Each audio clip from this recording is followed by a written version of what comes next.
कल पढ़ा था क्रिस्टलीय ठोस के बारे में, पदार्थ की अवस्था के बारे में। और जो क्रिस्टलीय ठोस है उसमें क्या क्या हम उसको वर्गीकरण कर सकते हैं, वो था हमारा अक्रिस्टलीय और क्रिस्टलीय। तो उन दोनों का अंतर भी हमने देख लिया था, उनके उदाहरण भी हमने देख लिए थे, और उनके जो परिभाषा के रूप में है वो भी हमने देख लिए। तो अब हम आगे उससे भी आगे चलेंगे कि क्रिस्टलीय ठोस कितने प्रकार के हो सकते हैं। तो अब आज हमारा टॉपिक है क्रिस्टलीय ठोसों का वर्गीकरण। कल था हमारा ठोसों का वर्गीकरण। तो कल जो था उसमें ठोसों का वर्गीकरण, उसमें थे क्रिस्टलीय और अक्रिस्टलीय। आज है क्रिस्टलीय ठोसों का वर्गीकरण। और यहाँ पर जो वर्गीकरण हम करेंगे वो हम इनकी अंतराण्विक बलों की प्रकृति के आधार पर करेंगे।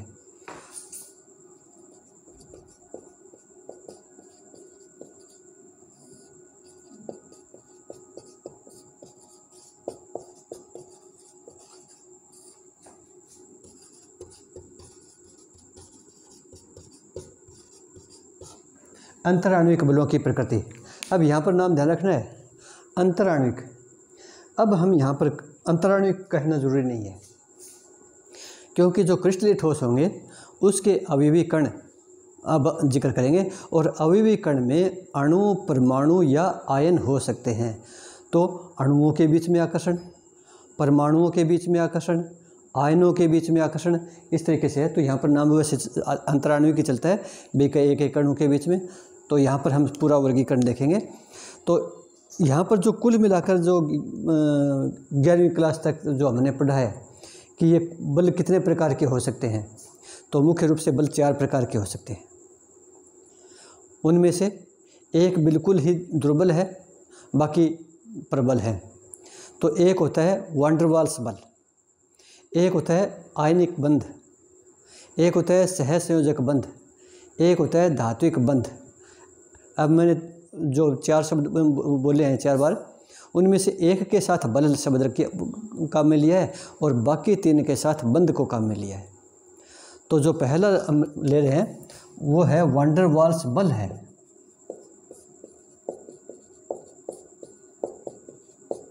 दूसरा है आयनिक बंध,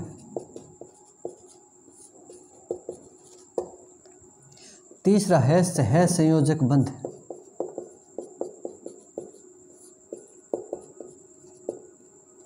और चौथा है धात्विक बंध। ये 4 है। इन 4 में 3 के साथ बंध शब्द है, जबकि 1 के साथ बल शब्द है। और यहाँ पर वान डर वाल्स बल है, और वान डर वाल्स बल बंध नहीं होता है, ये केवल दुर्बल आकर्षण बल होता है, और ये अणुओं के बीच में आता है। आयनों, परमाणुओं के बीच में ये काम नहीं करता कभी भी, केवल अणुओं के बीच में बंध कर ये काम करता है। और अणु भी कौन होते हैं? उदासीन होते हैं, क्योंकि अणु परमाणुओं से मिलकर बना होता है, और उनमें इलेक्ट्रॉनों की संख्या और धनायन की संख्या सारी बराबर होकर और वो पूरा उदासीन हो जाता है। तो ये जो वान डर वाल्स बल है ये अणुओं के बीच काम करता है। तो इस आधार पर हम बारी बारी से पढ़ेंगे। तो सबसे पहले वान डर वाल्स, और वान डर वाल्स काम करता है अणुओं के बीच में, और उनसे जो ठोस बनेंगे उसको हम कहेंगे आणविक ठोस। तो पहला है ए, आणविक ठोस, मोलिकुलर सॉलिड। तो अब हर एक प्रकार का जो देखेंगे उसमें हम ध्यान रखेंगे कि इसके अवयवी कण क्या क्या हैं, उनकी प्रकृति क्या है, विद्युत के चालक हैं या अचालक हैं, या कमरे के ताप पर उनकी स्थिति क्या है, मेल्टिंग पॉइंट क्या है, ये सारे हम उदाहरण यहाँ पर देखेंगे। तो आणविक ठोस है, इसमें अवयवी कण अणु होता है, और अणु उदासीन होता है, अणु के और अक्रिय होता है, ज़्यादा क्रियाशील भी नहीं होता, क्योंकि परमाणु आपस में मिलकर अणु बना दिया और अणु एकदम उसका अष्टक पूरा हो जाता है और एक उदासीन आ जाता है। तो जब अणु उदासीन हो गया तो उनके बीच में फिर वो दूसरे अणु के साथ बंध कैसे बनेगा? मान लिया ये एक अणु है, ये उदासीन है, इसका मान लिया ये परमाणु है, ये परमाणु है, इन्होंने मिलकर ये अणु बना दिया। इसी प्रकार दूसरा ये है, इसमें भी ये परमाणु है, ये परमाणु है, दोनों ने मिलकर अणु बना दिया। अब एक अणु ये, एक अणु ये। अब इन दोनों अणुओं में आपस में तो किसी प्रकार का कोई आकर्षण है ही नहीं, तो फिर ये आपस में जुड़ेंगे कैसे? तो यहाँ पर हम इनका और ज़्यादा गहराई से देखेंगे तो ये 3 प्रकार से हो सकते हैं। अणुओं के बीच में भी आकर्षण हो सकता है, और वो आकर्षण होता है दुर्बल, और उसी को वैन डर वाल्स बल के द्वारा कहेंगे। अब ये कितने प्रकार का हो सकता है? ये आगे फिर 3 प्रकार का हो सकता है। यहाँ पर हम अब ये कहेंगे, पहला अध्रुवीय,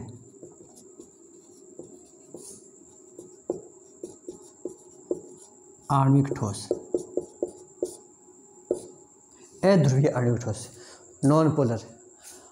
तो अणु तो नॉन पोलर होता है ज़्यादातर, अकेला अगर अणु है तो नॉन पोलर है, दूसरा अणु उसके पास आ जाएगा तब उसमें पोलैरिटी आ सकती है या नहीं भी आ सकती है। अध्रुवीय कब रहेगा?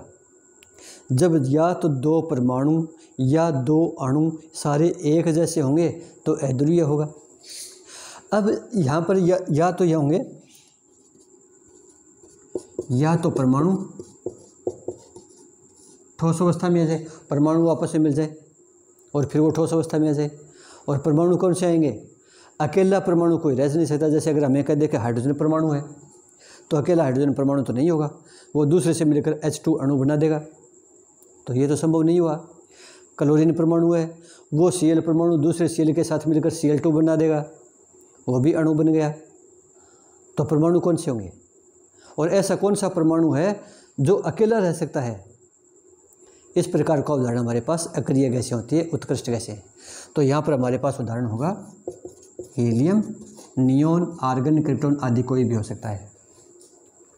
क्यों ये अक्रिय क्यों है? क्योंकि इनका द्विक या अष्टक पूरा होता है, इनको किसी दूसरे परमाणु की आवश्यकता ही नहीं है, और दूसरे के साथ ये बंध बना भी नहीं सकते, क्योंकि इनका अष्टक पूरा है।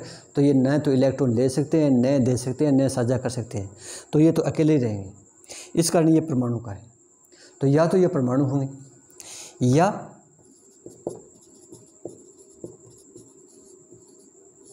अध्रुवीय सहसंयोजक जो होंगे, बंध से बने होंगे, वो ठोस होंगे। अध्रुवीय सहसंयोजक बंध से बने अणु, सहसंयोजक बंध से बने अणु, और वो भी अध्रुवीय। अध्रुवीय तब होगा जब ये जो अणु बने हैं ये परमाणु से मिलकर बनेंगे, और दोनों परमाणु जो हों, कम से कम 2 परमाणु होंगे, और दोनों परमाणु की जो विद्युत ऋणता है वो समान होनी चाहिए। तो ऐसा कब हो सकता है? ऐसा तभी हो सकता है जब दोनों परमाणु एक ही गैस के हों। तो हमारे पास उदाहरण यहाँ पर हो सकते हैं, या तो ठोस हाइड्रोजन हो, ठोस ऑक्सीजन हो, ठोस क्लोरीन हो, ठोस नाइट्रोजन हो, कोई भी। तो ये सारे अणु हो सकते हैं, ये परमाणु हो सकते हैं। ये भी अध्रुवीय रहेगा, ये भी अध्रुवीय रहेगा। तो इनसे जो ठोस बनेंगे वो अध्रुवीय आणविक ठोस कहलाएंगे, बने अणु होते हैं। तो अब यहाँ पर जैसे मान लीजिए एक हीलियम परमाणु है, ये हीलियम परमाणु है, ये इसका नाभिक है, ये इसके 2 इलेक्ट्रॉन है, द्विक रहेगा, स्थायी है, न तो ये इलेक्ट्रॉन लेगा न देगा। अब ये दूसरा अणु हीलियम का गया, ये भी है, ये आपस में कोई बंध नहीं बनाएंगे, दोनों उत्कृष्ट हैं, अक्रिय हैं। लेकिन कब बनाएंगे? जब इनके ऊपर खूब ज़्यादा दबाव होगा और टेम्परेचर माइनस में होगा, तब ये एक दूसरे के नज़दीक आ जाएंगे और ये केवल इस तरीके से चिपके रहेंगे बस। इनमें यहाँ पर किसी भी प्रकार का इलेक्ट्रॉन का लेन देन नहीं है। इसके इलेक्ट्रॉन दोनों यहाँ पर है, इसके इलेक्ट्रॉन दोनों यहाँ पर है, यहाँ पर एक दुर्बल आकर्षण बल काम कर गया,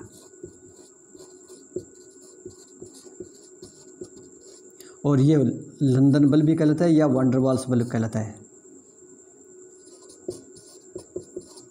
ये एक वैन डर वाल्स बल का उदाहरण है। तो ये भी हीलियम है और ये भी हीलियम है। तो 2 हीलियम परमाणु इकट्ठा होकर एक अणु बना दिया। तो या तो ये हो गए परमाणु। एक इसका भी उदाहरण लेते हैं, मान लिया ऑक्सीजन ठोस रूप में हमारे पास, और जब ऑक्सीजन ठोस रूप में होगी तो इसके अणुओं को इकट्ठा करेंगे। तो पहले हम ये लेते हैं, ये एक ऑक्सीजन का परमाणु अणु है पूरा, ये 2 ऑक्सीजन मिलकर O2 का अणु बना दिया। ये दूसरा ऑक्सीजन का है, ये भी ऑक्सीजन और ऑक्सीजन मिलकर O2 बना दिया। तो ये 2 ऑक्सीजन के अणु आ गए। इनके अब इस अणु के बीच में किसी प्रकार का आकर्षण नहीं है, किसी प्रकार का यहाँ पर बंध नहीं बनेगा। क्यों कि ये अणु बन गया, स्थायी है, पूरा सब दोनों का अष्टक पूरा हो गया, निष्क्रिय हो गया। ये भी निष्क्रिय हो गया क्योंकि दोनों का अष्टक पूरा हो गया, अक्रिय हो गए। लेकिन अब इनके ऊपर यदि हम दबाव डालेंगे, खूब ज़्यादा प्रेशर और टेम्परेचर माइनस में लेंगे, तब ये अणु एक दूसरे के नज़दीक आ जाएंगे। इस प्रकार से एक तो ये है, ये तो ये आ गया, और ये एक दूसरे के नज़दीक आ जाएंगे यहाँ पर। तो ये इस तरीके से एक दूसरे को सेट हो जाएंगे, और ये है। तो एक अणु तो है ये और एक अणु है ये, लेकिन अब यहाँ पर बीच में एक हल्का सा आकर्षण उत्पन्न हो गया। किसके कारण? केवल दबाव के कारण। और ये जो बल है इसको लंदन बल कहते हैं। यहाँ पर जो बल है इसको लंदन बल कहते हैं, या इसको परिक्षेपण बल भी कहते हैं। और ये बहुत ही दुर्बल होता है, बहुत ही दुर्बल होता है। तो अब ये जो अणु बनेगा पूरा, ये भी ऑक्सीजन का अणु है। अब ये जो पूरा अणु बनेगा ये अध्रुवीय है। क्यों कि ये पूरा अध्रुवीय, दोनों समान परमाणु है, विद्युत ऋणता में कोई अंतर नहीं है। यहाँ पर भी विद्युत ऋणता में कोई अंतर नहीं है, अध्रुवीय है, और दोनों मिलाकर फिर अध्रुवीय रह गए। अब ये एक दूसरे के साथ नज़दीक आ गए तो मजबूती से तो ज़्यादा नहीं है, लेकिन सट गए एक दूसरे से, तो ठोस रूप में आ गए। तो इस प्रकार से जो ठोस बनेंगे उसको अध्रुवीय आणविक ठोस कहेंगे। इसकी विशेषता क्या होगी? विशेषता साफ दिख रही है कि ये कमरे के ताप पर तो ये नहीं रह सकते, तो कमरे के तापमान पर तो ये केवल गैस ही रहेगी। तो इनका मेल्टिंग पॉइंट कितना होगा? मेल्टिंग पॉइंट तो बहुत कम होगा, कमरे के ताप से भी कम होगा, हो सकता है माइनस में भी हो जाए। तो ये कमरे के ताप पर तो गैस होंगी।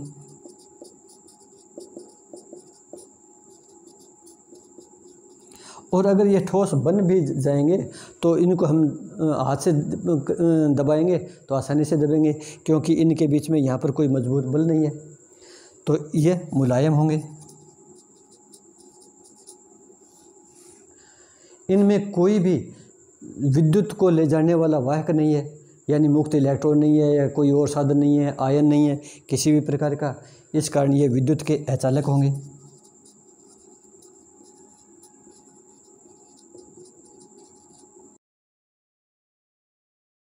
ये इसकी विशेषता हो जाएगी। और मेल्टिंग पॉइंट है वो बहुत ही कम होगा, निम्न गलनांक। तो ये इसकी विशेषता हो जाएगी अध्रुवीय आणविक ठोस की। अब इसका दूसरा पार्ट लेते हैं। ये तो ए था छोटा ये, अब बी पार्ट लेते हैं। बी में ये अध्रुवीय के स्थान पर हम ध्रुवीय लेंगे। ध्रुवीय आणविक ठोस। तो ध्रुवीय आणविक ठोस को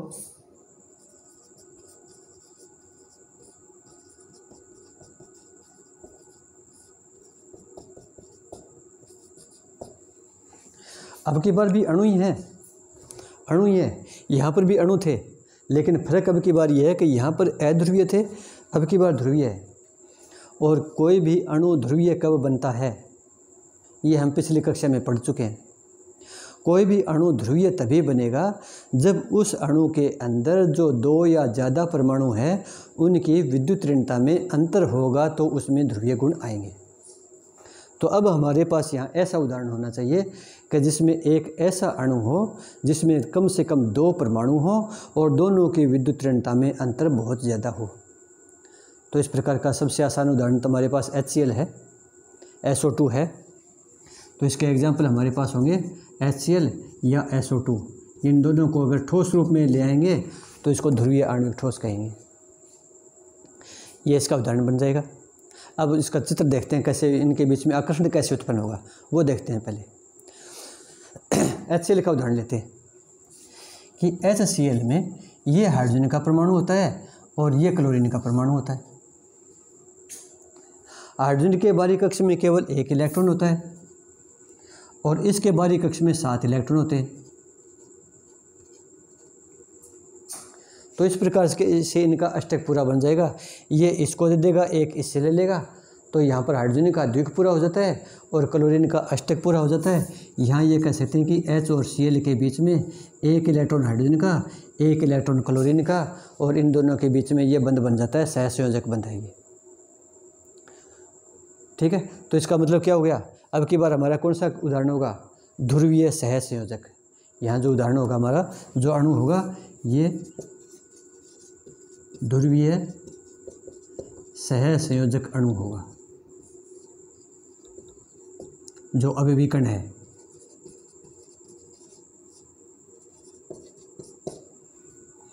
यहाँ पर अवयवी कण थे, या तो परमाणु थे या अध्रुवीय सहसंयोजक बंध से बने अणु थे। अब की बार हमारे पास अवयवी कण है ध्रुवीय सहसंयोजक से बने अणु, HCl है।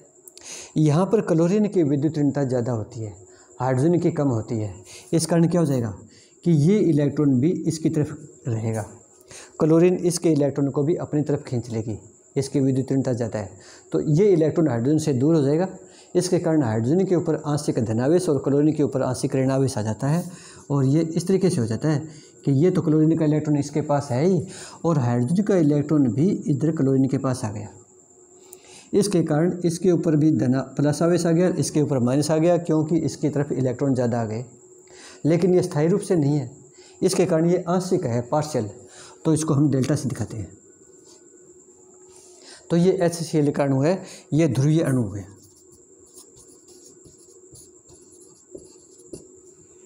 ये सहसंयोजक भी है, अणु भी है, लेकिन ध्रुवीय है। मैंने पहले बताया था कि ध्रुवीय कब आता है? जब एक अणु के अंदर कम से कम 2 परमाणु हों जिनकी विद्युत ऋणता में बहुत ज़्यादा अंतर हो।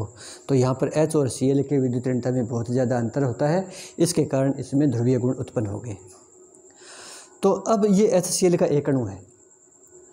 अब ये HCl के पास अगर दूसरा अणु नज़दीक आएगा तो यहाँ पर तो कुछ न कुछ तो आकर्षण बनेगा, और मैंने पहले बताया था कि अणुओं के बीच में आकर्षण कम होता है, तो साधारण में तो नहीं होगा, लेकिन इस ध्रुवता के कारण उत्पन्न हो जाएगा। जैसे मान लिया, अब इसको मैं इस तरीके से दिखा रहा हूँ, ये H है और ये Cl है, यहाँ पर प्लस है, ये माइनस है, और आंशिक रूप में है, एक अणु हो गया। दूसरा अणु HCl का हमारे पास ये है, ये भी आंशिक है और ये भी आंशिक है, माइनस का। जब ये दोनों अणु दूर दूर हैं तब तो इनके बीच में कोई आकर्षण नहीं है, और ये ठोस भी नहीं है। लेकिन ठोस कब बनता है? ठोस तभी बनता है जब ये अणु एक दूसरे के नज़दीक आएंगे, लेकिन नज़दीक अपने आप तो नहीं आएंगे, अणु है, ये तो स्थायी है, तो इनको भी दबाव से लाना पड़ेगा। दबाव डालेंगे, तापमान कम करेंगे, तो ये फिर सटकर एक दूसरे के नज़दीक आ जाएंगे, और जब एक दूसरे के नज़दीक आ जाएंगे उसके बाद में इनमें ध्रुवता उत्पन्न होने के कारण और फिर आकर्षण बल उत्पन्न हो जाएगा। अब इनको नज़दीक लाएंगे तो ये हो गया।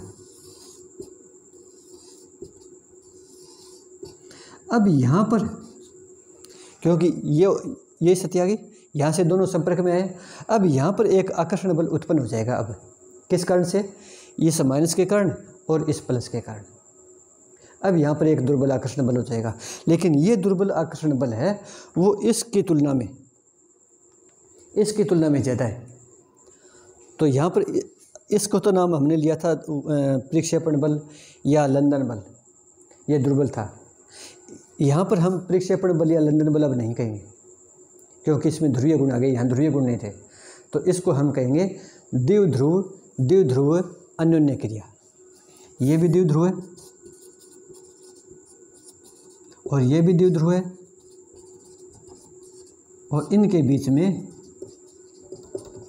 अन्योन्य क्रिया से यहाँ पर बल उत्पन्न हो जाएगा।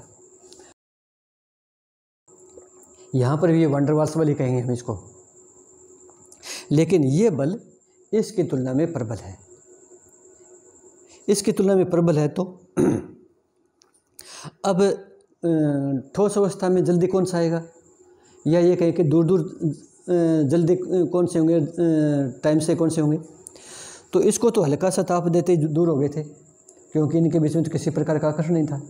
अब की बार इसको कुछ तापमान देना पड़ेगा, तब ये इनका आकर्षण टूटेगा। तो इसका मेल्टिंग पॉइंट कुछ ज़्यादा होता है इसकी तुलना में, इसकी तुलना में ज़्यादा होता है, वैसे इस कमरे के ताप पर ज़्यादा नहीं होता। तो इसका मेल्टिंग पॉइंट होता है, वैसे तो कम होता है लेकिन अध्रुवीय आणविक ठोस से अधिक होता है।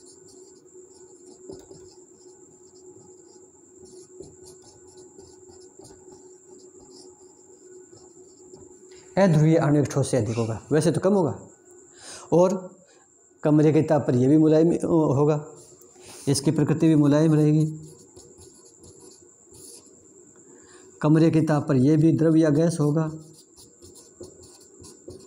ज़्यादातर गैस होगा। और विद्युत का चालक होगा या अचालक है? विद्युत का चालक तभी होता है जब उस पदार्थ के पास विद्युत ले जाने वाला कोई साधन हो, या तो इलेक्ट्रॉन हो या कोई गतिशील आयन हो।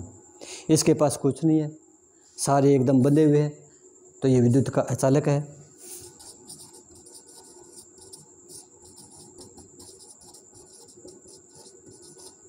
ये विद्युत का अचालक होगा, तो ये इसकी विशेषता हो जाएगी। अब इसी में तीसरा और होता है। अब तीसरे का अगर हम उदाहरण लें तो तीसरा इसी का आणविक ठोस का ही, वह जिसमें वैन डर वाल्स बल हो। तीसरा होता है हाइड्रोजन बंधित आणविक ठोस। हाइड्रोजन से बंधित होने चाहिए अब की बार। और हाइड्रोजन से बंध कब होगा या हाइड्रोजन बंध कब बनता है, यह भी इम्पोर्टेंट बात है, हमेशा ध्यान रखने वाली बात है कि हाइड्रोजन बंध केवल तभी बनेगा जब यहाँ पर एक हाइड्रोजन, इसके इस तरफ कोई विद्युत ऋणी परमाणु आ जाए और इस तरफ भी कोई विद्युत ऋणी परमाणु आ जाए, चाहे वो परमाणु खुद के अणु का हो या दूसरे अणु का हो चाहे किसी का, लेकिन ये हाइड्रोजन दो विद्युत ऋणी परमाणुओं के बीच में आ जानी चाहिए, तब वहाँ पर हाइड्रोजन बंध बनेगा। और विद्युत ऋणता सबसे ज़्यादा किसकी होती है? फ्लोरीन की, ऑक्सीजन की और नाइट्रोजन की सबसे ज़्यादा होती है। तो अगर फ्लोरीन, ऑक्सीजन और नाइट्रोजन के बीच हाइड्रोजन परमाणु आ जाता है तो वहाँ पर हाइड्रोजन बंध बनेगा। यहाँ पर हमारे पास सबसे अच्छा उदाहरण बर्फ़ होता है, आइस, H2O।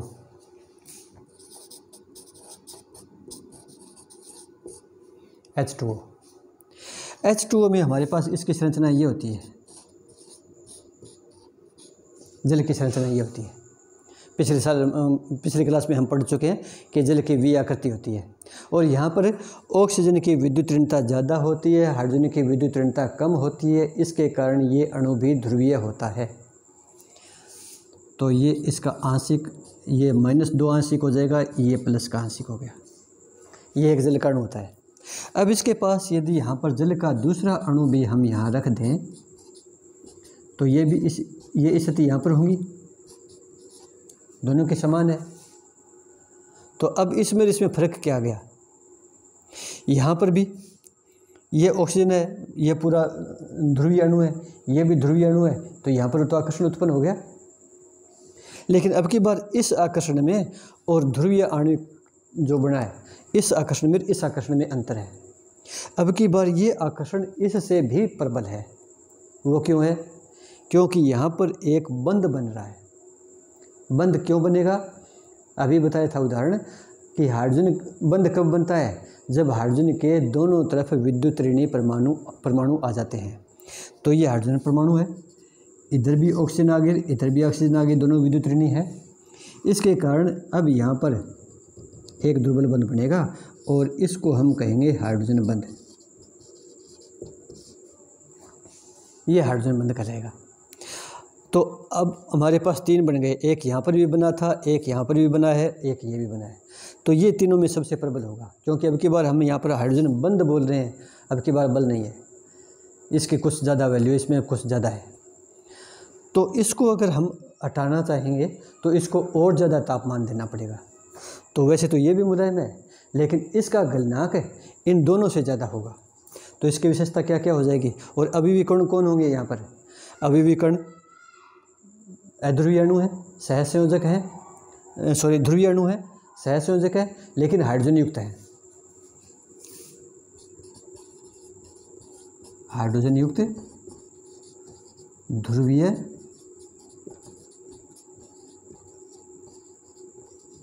सहसंयोजक अणु, इसके अवयवी कण है।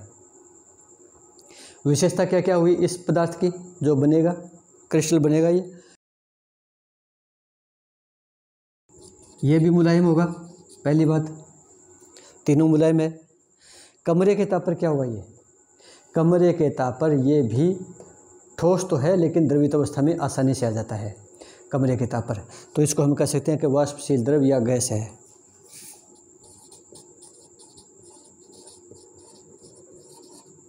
वाष्पशील द्रव या गैस है। तो बर्फ़ को तो हम मानते हैं, तो कमरे के ताप पर बर्फ़ ठोस अवस्था में नहीं रहती है, बर्फ़ तो 0 डिग्री पर ठोस रहती है। कमरे का तापमान हम साधारण में 25 डिग्री सेंटीग्रेड मानकर चलते हैं, तो 25 डिग्री सेंटीग्रेड पर तो बर्फ़ पिघल जाएगी और पिघलेगी तो द्रव रूप में आ जाएगी, तो ये वाष्पशील द्रव होगी या गैस होगी।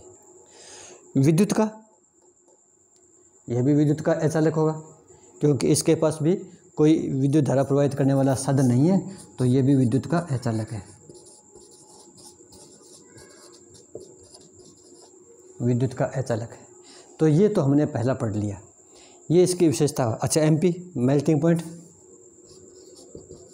मेल्टिंग पॉइंट उन दोनों से अधिक, दोनों का मतलब यहाँ पर अध्रुवीय आणविक ठोस और ध्रुवीय आणविक ठोस है, इन दोनों से इसका मेल्टिंग पॉइंट ज़्यादा होगा। तो पहला तो हमारे पास वान डेर वाल्स बल के आधार पर हमारे पास ये 3 बने हैं। दोबारा जल्दी से मैं इसको रिवीजन करवा दूँ। इसमें अवयवी कण अणु हैं, इसमें अवयवी कण ध्रुवीय सहसंयोजक अणु हैं, इसमें अवयवी कण हाइड्रोजन युक्त ध्रुवीय अणु हैं, पहली बात। दूसरी बात, इसका उदाहरण हमारे पास हीलियम या नियोन ठोस अवस्था में हो, हाइड्रोजन ऑक्सीजन क्लोरीन ठोस अवस्था में हो। इसका उदाहरण हमारे पास HCl या SO2 ठोस अवस्था में हो और यहाँ पर जल ठोस अवस्था में हो। तीसरी बात, प्रकृति, तीनों ही मुलायम होंगे, तीनों ही कमरे के ताप पर गैस होंगे या ज़्यादा से ज़्यादा हो सकता है तो वो द्रव हो सकता है। चौथी बात, विद्युत के सारे अचालक होंगे। पांचवी बात, सभी का गलनांक कम होगा। तो इस प्रकार से ये सारा हमारे पास आणविक ठोस का कंप्लीट हो गया। अब दूसरा है आयनिक बंध वाला।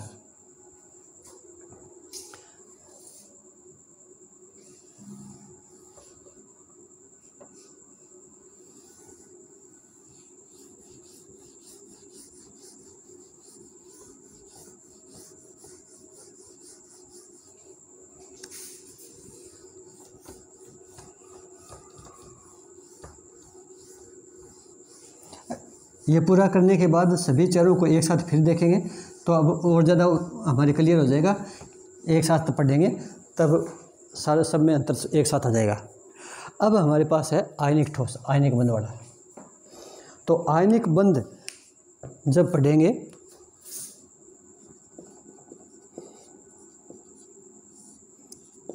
तो इनसे जो ठोस बनेगा वो आयनिक ठोस होगा। अवयवी कण आयन होंगे, निश्चित है।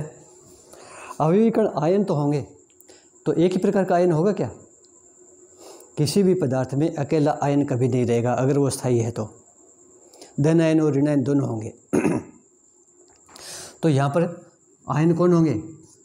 प्लस व माइनस दोनों होंगे। अब इनके बीच में जो बल काम करेगा उसका नाम क्या रखेंगे?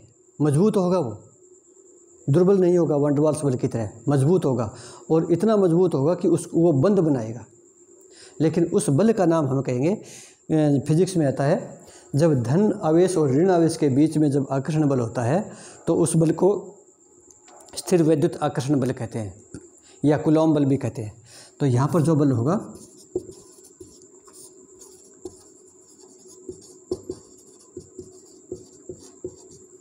स्थिर विद्युत आकर्षण बल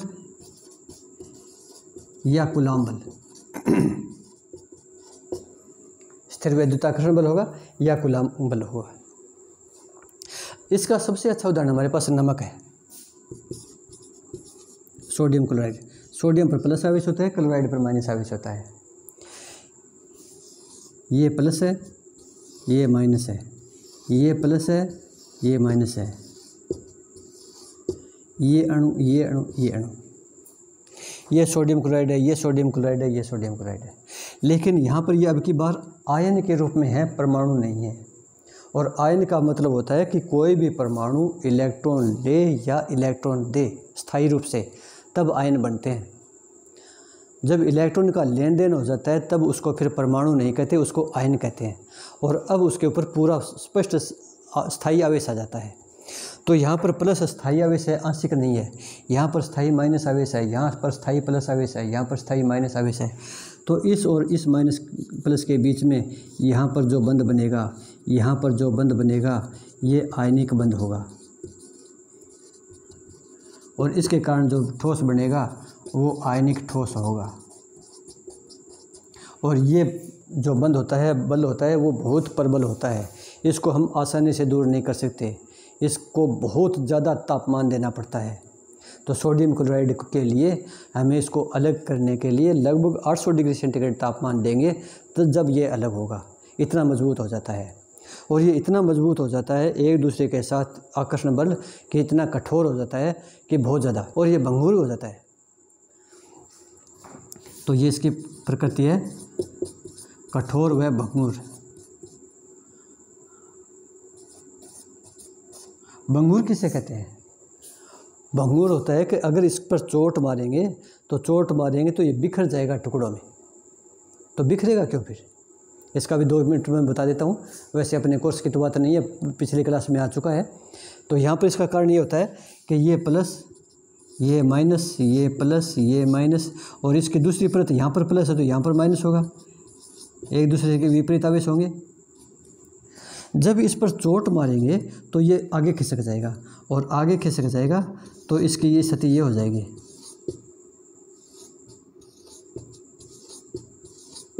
ये स्थिति हो जाएगी।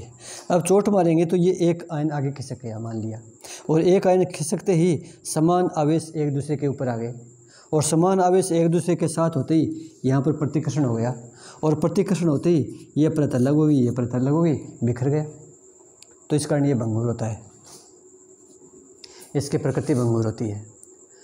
कमरे के ताप पर यह बहुत ज़्यादा ठोस होता है। गलना किसका बहुत ज़्यादा होता है? आयनिक ठोस है, कठोर है, भंगुर है। मेल्टिंग पॉइंट बहुत अधिक होता है। विद्युत का क्या होगा? कुचालक होगा या सुचालक होगा? तो अगर ठोस अवस्था में है तो इसके सारे आयन एक प्रकार से जकड़े हुए हैं, कोई भी मुक्त अवस्था में नहीं है। इस कारण ये ठोस अवस्था में तो विद्युत रोधी होगा। ठोस है तो विद्युत रोधी है, विद्युत का अचालक है। लेकिन अगर किसी भी तरीके से इसको द्रव अवस्था में ले आए तो ये चालक हो जाएगा। अब द्रव अवस्था में लाने के हमारे पास 2 तरीके हैं। या तो इसको पिघला लें, इतना गर्म करें कि ये द्रवित अवस्था में आ जाए, पिघल जाए, 800 डिग्री सेंटीग्रेड तक गर्म करें तो ये पिघल जाएगा, द्रव अवस्था आ जाएगी। या इसको जल में घोल लें कमरे के ताप पर ही, तो ये द्रव अवस्था में इसका रूप आ जाता है, विलीन बन जाएगा। इन दोनों अवस्थाओं में ये विद्युत का चालक हो जाता है, क्योंकि इसके पास आयन मुक्त अवस्था में आ जाते हैं जो विद्युत धारा प्रवाहित करते हैं। तो या तो गलित अवस्था हो या विलीन अवस्था हो,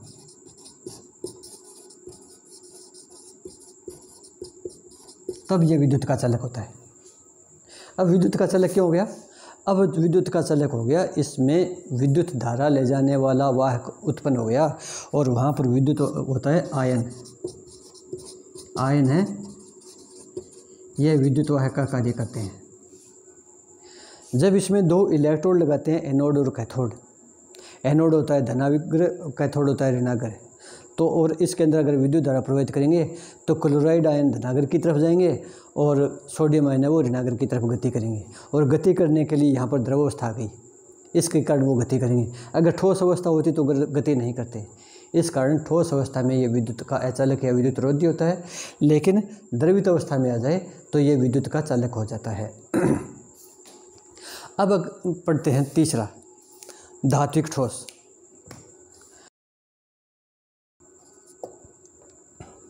धात्विक बंध, एक बार इसको लेते हैं।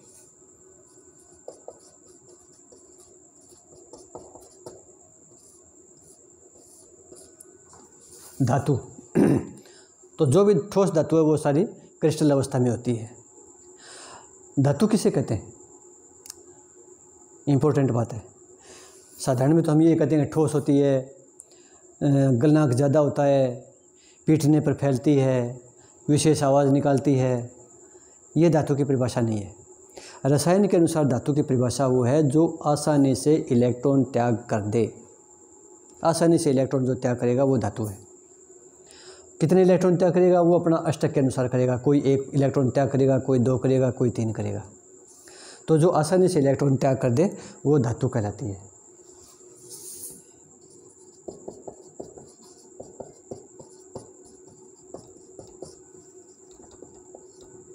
जो आसानी से इलेक्ट्रॉन त्याग करेगा वो धातु कहलाएगा। तो इसका मतलब क्या हो गया कि धातु के साथ इलेक्ट्रॉन होंगे और धातु में से इलेक्ट्रॉन निकल जाएंगे तो पीछे जो धातु का परमाणु बच गया वो धनायन के रूप में आ गया। जैसे मान लिया ये हमारे पास कोई धातु है, ये धातु के परमाणु हैं, मान लिया 8 परमाणु हैं। तो 8 परमाणु धातु के हैं, तो कोई भी धातु की विशेषता ये होती है कि वो इलेक्ट्रॉन त्याग करेगा, कम से कम 1 तो जरूर करेगा। तो ये 8 धातु है, तो इन 8 इलेक्ट्रॉन को त्याग करेंगे, तो इनके इलेक्ट्रॉन यहाँ पर गतिशील होंगे। तो 8 इलेक्ट्रॉन तो यहाँ पर कम से कम मुक्त अवस्था में है। अगर 2 इलेक्ट्रॉन त्याग करते हैं तो 16 हो जाते हैं, 3 करते हैं तो 24 हो जाते हैं। तो यहाँ पर क्या क्या स्थिति आ गई, यहाँ पर कौन कौन है यहाँ पर। अब अभी कण कौन कौन हो गए, तो अब अभी कण हो गए। एक तो हो गया मुक्त इलेक्ट्रॉन और दूसरा हो गया इससे संलग्न धातु का धनायन। तो इसके अभी कण कौन है, इलेक्ट्रॉन व संलग्नित धातु धनायन, ये इसके अवयवी कण है। ये एकदम स्थायी रहता है क्योंकि तो इसका मतलब ये हो गया कि इलेक्ट्रॉन यहाँ से निकल गए तो ये धनायन तो एक दूसरे को प्रतिकर्षण करना चाहिए, हट जाना चाहिए, लेकिन इनके को प्रतिकर्षण उत्पन्न नहीं होने देते हैं। कौन, जो गतिशील इलेक्ट्रॉन है वो इनके साथ भी संपर्क में रहते हैं, इसके कारण इनको भी उदासीन रखते हैं और गतिशील भी रहते हैं, और इस कारण ये मजबूत भी होता है। तो यहाँ पर जो बंध बनेगा, अब यहाँ जो बंध बनता है ये धात्विक बंध कहलाता है, और ये धात्विक बंध मजबूत होता है, और धात्विक बंध मजबूत होने के कारण धातु कठोर होती है, और कठोर होने के कारण इसका गलनांक भी ज़्यादा होता है। कोई 3-4 को छोड़कर बाकी सब का गलनांक ज़्यादा होता है, मेल्टिंग पॉइंट अधिक होता है। 2-3 को छोड़कर जो कमरे के ताप पर द्रवित अवस्था में आ सकती है, जैसे मरकरी कमरे के ताप पर होता है या गैलियम होता है वो 30 डिग्री सेंटीग्रेड पर होता है। बाकी सारे के सारे अधिक गलनांक वाले होते हैं। तीसरी बात, कमरे के ताप पर ये क्या होंगे, ठोस होंगे।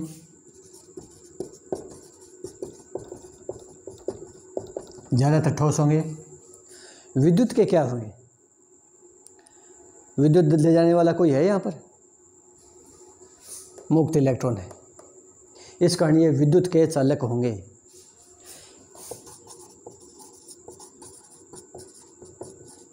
विद्युत के चालक होंगे, और वह कौन होगा, वह एक इलेक्ट्रॉन होगा, और इन इलेक्ट्रॉनों के कारण ये ऊष्मा के चालक होंगे।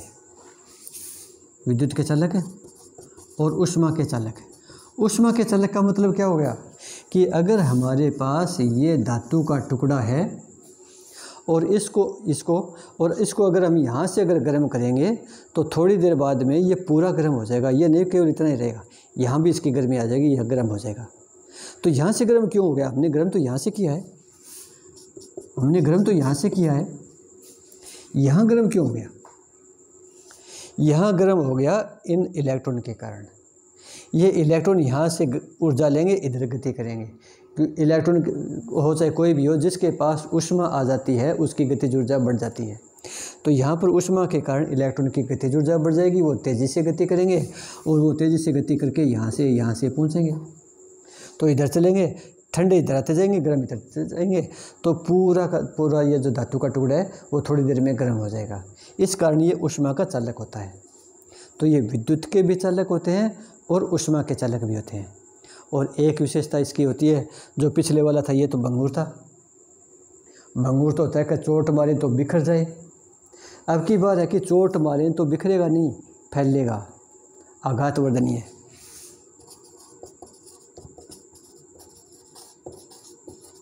आघातवर्धनीय है, फैलेगा। चोट मारेंगे तो इस तरीके से परत बन जाएगी, इसकी चादर बन जाएगी। तन्य होता है, तन्य का मतलब इसके पतले तार भी खींचे जा सकते हैं।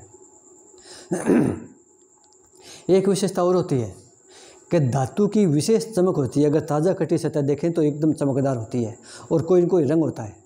जैसे सोने का रंग पीला होता है, चांदी का रंग सफ़ेद होता है, तांबे का रंग भूरा होता है, लोहे का रंग भी सिल्वर कलर का सा होता है।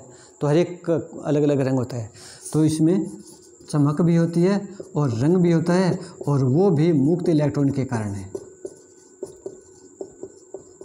आधे नंबर का प्रश्न है कि धातु में चमक किसके कारण उत्पन्न होती है, या धातु में रंग किसके कारण उत्पन्न होता है। वो मुक्त इलेक्ट्रॉन के कारण होता है। तो इसके कारण क्यों होता है वो हम आगे के चैप्टर में पढ़ेंगे, इसका क्या कारण होता है। तो ये हो गया तीसरा, धात्विक ठोस। तो धात्विक ठोस के अवयवी कण कौन होंगे? मुक्त इलेक्ट्रॉन और उससे संलग्न धातु का धन आयन। कमरे के ताप पर ठोस होंगे, कठोर होंगे, इलेक्ट्रॉन गतिशील होने के कारण विद्युत और ऊष्मा के चालक होंगे, चमक होगी, रंग होगा, ये सारी इसकी विशेषता होगी। अब चौथा पढ़ते हैं, सहसंयोजक बंध। सहसंयोजक बंध में से जो बनेगा वो सहसंयोजक ठोस होगा। सहसंयोजक ठोस होगा। इनको नेटवर्क ठोस भी कहते हैं।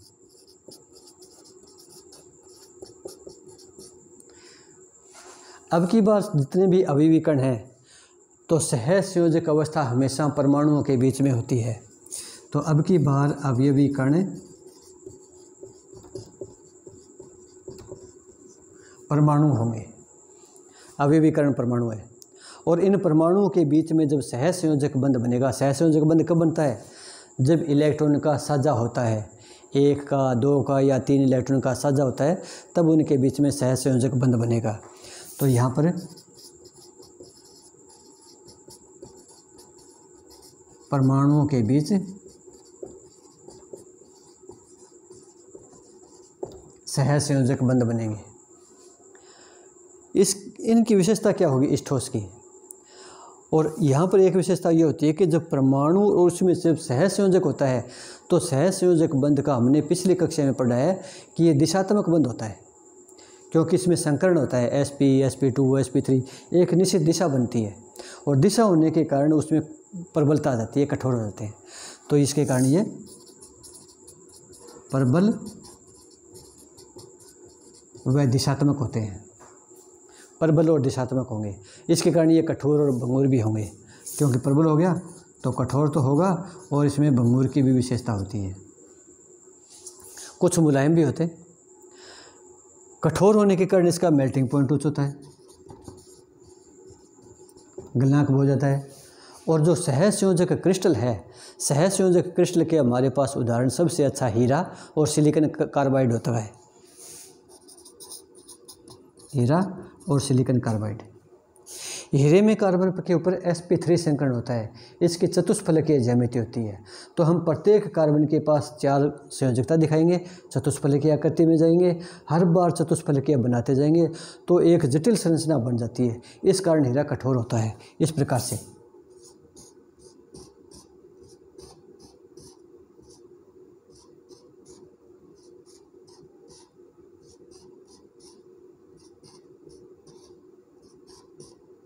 हर बार 4-4 करते जाएंगे, और चतुष्फलकीय आकृति, और चतुष्फलकीय आकृति होती है इसकी इस तरीके से, इस प्रकार की आकृति बनाते जाएंगे तो ये बहुत कठोरता आ जाती है। इस कारण हीरा बहुत कठोर होता है। हीरा विद्युत का चालक होगा क्या? इसके पास तो कोई मुक्त इलेक्ट्रॉन नहीं है, इस कारण ये विद्युत का अचालक होगा।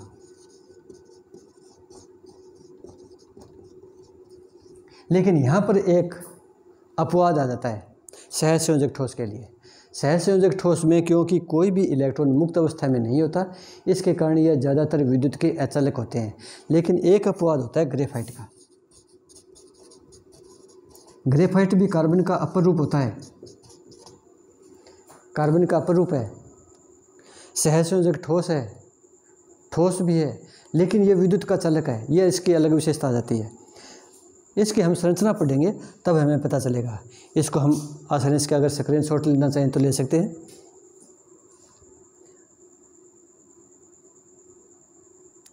अब मैं ग्रेफाइट की संरचना बना रहा हूँ। ग्रेफाइट की संरचना बनाते समय यहाँ पर कार्बन था हीरा, इस पर तो कार्बन पर sp3 संकरण था और इसके ऊपर sp2 संकरण होता है।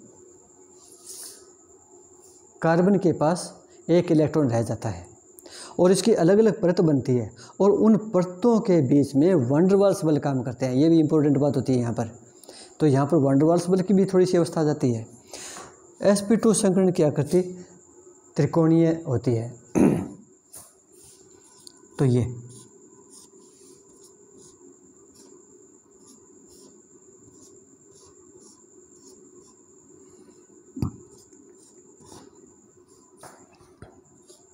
इस तरीके से ये सारे sp2 संकरण है, तो प्रत्येक के पास एक एक इलेक्ट्रॉन है। दूसरी परत ये होती है,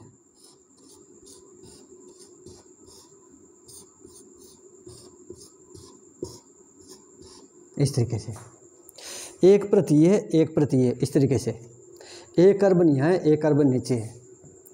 तो एक कार्बन इसके पास है, एक कार्बन यहाँ पर है और इन दोनों के बीच में ये बंध बन जाता है और ये बंध वैन डर वाल्स बल होता है। अब इसके बीच में यहाँ पर वैन डर वाल्स बल काम करता है।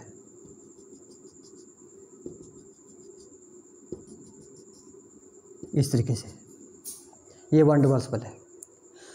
तो इस प्रकार की संरचना होती है। हीरे की संरचना इस प्रकार की जटिल संरचना होती है। उसको नेटवर्क भी मजबूत बनता है, इस कारण इसको नेटवर्क ठोस भी कहते हैं। और यहाँ इसकी संरचना ये षटकोण की आकृति की होती है बेंजीन टाइप में, और ये परतें होती है अलग अलग। जो पेंसिल होती है हमारी, उसके अंदर का जो हिस्सा जो चलता है, चमकीला भाग होता है, वो ग्रेफाइट होता है। और जब उसको हम कागज़ पर रगड़ते हैं तो उसका अंश कागज़ पर भी रह जाता है हिस्सा। वो क्यों रह गया? क्योंकि रगड़ने से ये वैन डर वाल्स बल की परत टूट जाती है और ये टूटने से ये परत है वो कागज़ पर रह गई, इसके कारण उसका निशान बन जाता है। ये परत है उस ग्रेफाइट के अंदर रह गई, पेंसिल के अंदर। अब इनके पास मुक्त अवस्था में इलेक्ट्रॉन है, क्योंकि इनमें केवल 3 इलेक्ट्रॉन ही काम आए हैं, चौथा इलेक्ट्रॉन मुक्त होता है। इसके कारण ये विद्युत का चालक होता है, विद्युत का चालक है, और वो भी ठोस अवस्था में। ये एक अपवाद भी होता है इसका। तो इस तरीके से हमने ये सारे पढ़ लिए चारों। तो 4 प्रकार के जो आणविक ठोस प्राप्त हो सकते हैं, 4 प्रकार के क्रिस्टलीय ठोस प्राप्त हो सकते हैं। एक होता है आणविक ठोस, दूसरा होता है आयनिक ठोस, तीसरा होता है धात्विक ठोस और चौथा होता है सहसंयोजक ठोस। और इनका हमने सबका अलग अलग उदाहरण भी पढ़ लिया, सबकी विशेषता पढ़ ली, गलनांक, विद्युत चालकता, इनके अवयवी कण कौन है। तो ये पूरा गया।